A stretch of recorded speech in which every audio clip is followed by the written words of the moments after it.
Hello everyone. Today I will talk about Chat GTP. When you study acupuncture herbal medicine, many search engines, for example PubMed and Google and Bing, might be very helpful in addition to your textbook, and Chat GTP has special features. So I would like how to play around and utilize Chat GTP when you study acupuncture herbal medicine.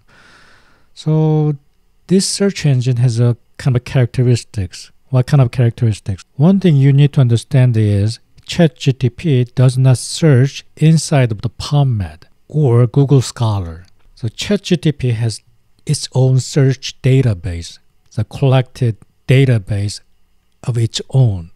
So it is just like search engines with a natural language processing. That is the better way of understanding ChatGTP.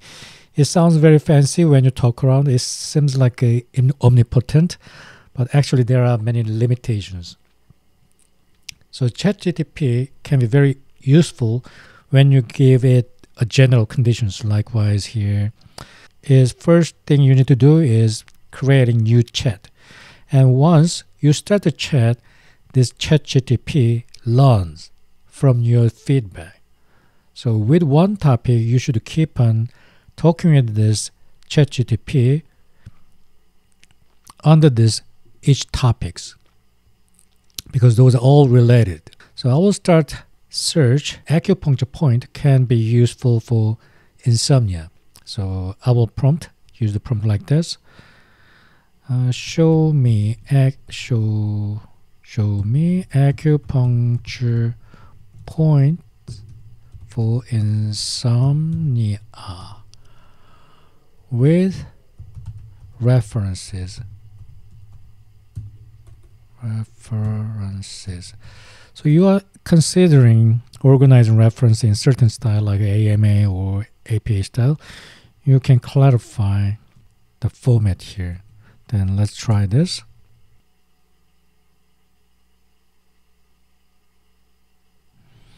So this is the annotation. So these are the common points, actually, very good point, Anmin, extra point, and shaman, commonly used point for insomnia. So as a professional expert, these are the good information. But there's one thing you should remember is ChatGTP actually lies a lot, especially with references. So you need to make sure this reference is correct or not.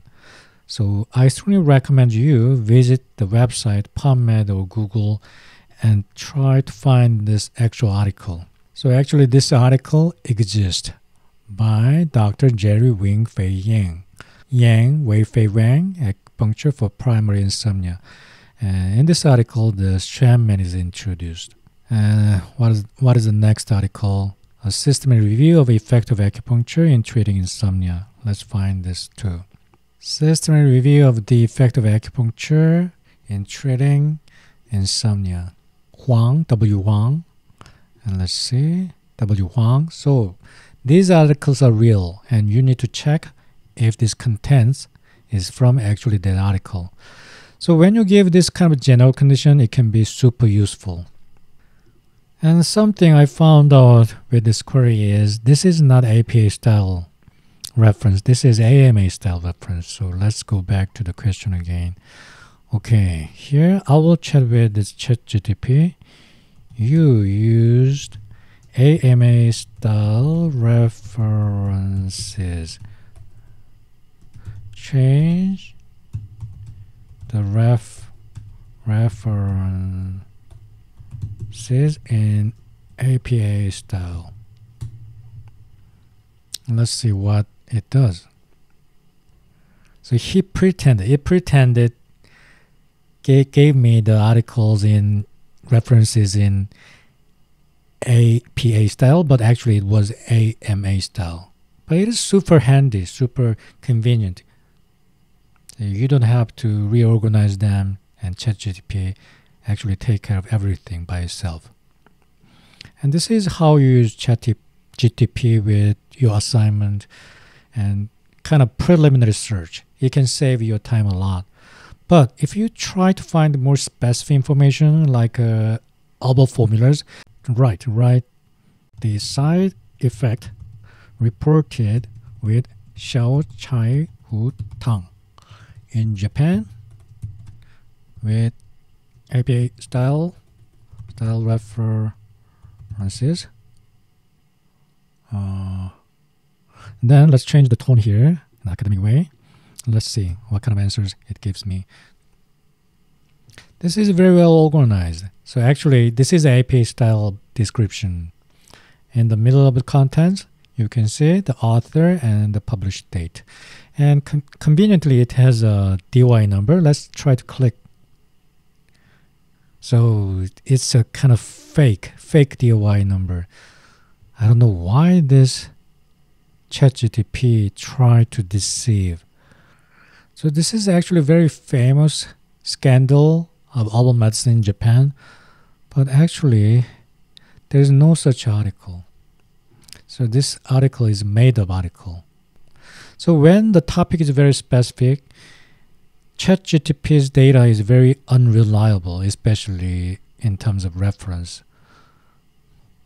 So I don't think it is a problem with the model of AI, but AI has a more focused on natural language processing. So you cannot trust these references at all. So if your question is general question, something you can find easily in the World Wide Web, ChatGTP usually gets the right answers. But if your question is very specific, academic question, ChatGTP is not the proper tool to answer your question. So let's go back to the general questions like, this is the best part of ChatGTP.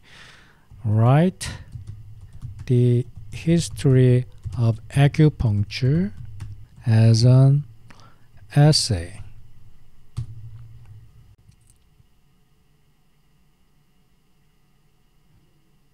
So usually these kind of questions, ChatGTP give you very reliable and interesting and well-written essay.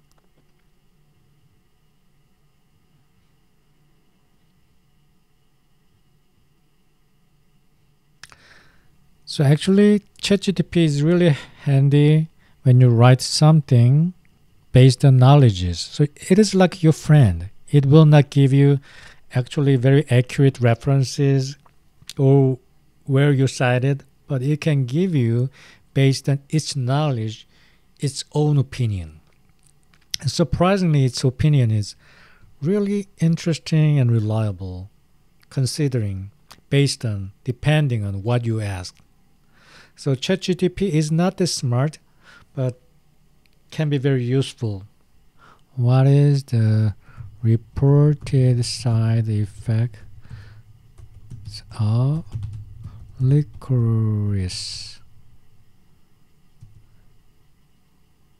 based on published research with reference? So grammatically, it does not make sense, but ChatGTP will give you meaningful answer, I assume, because this is a very general topic.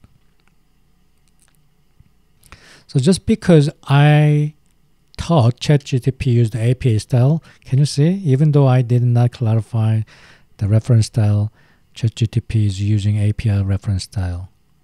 So you need to double check with these articles.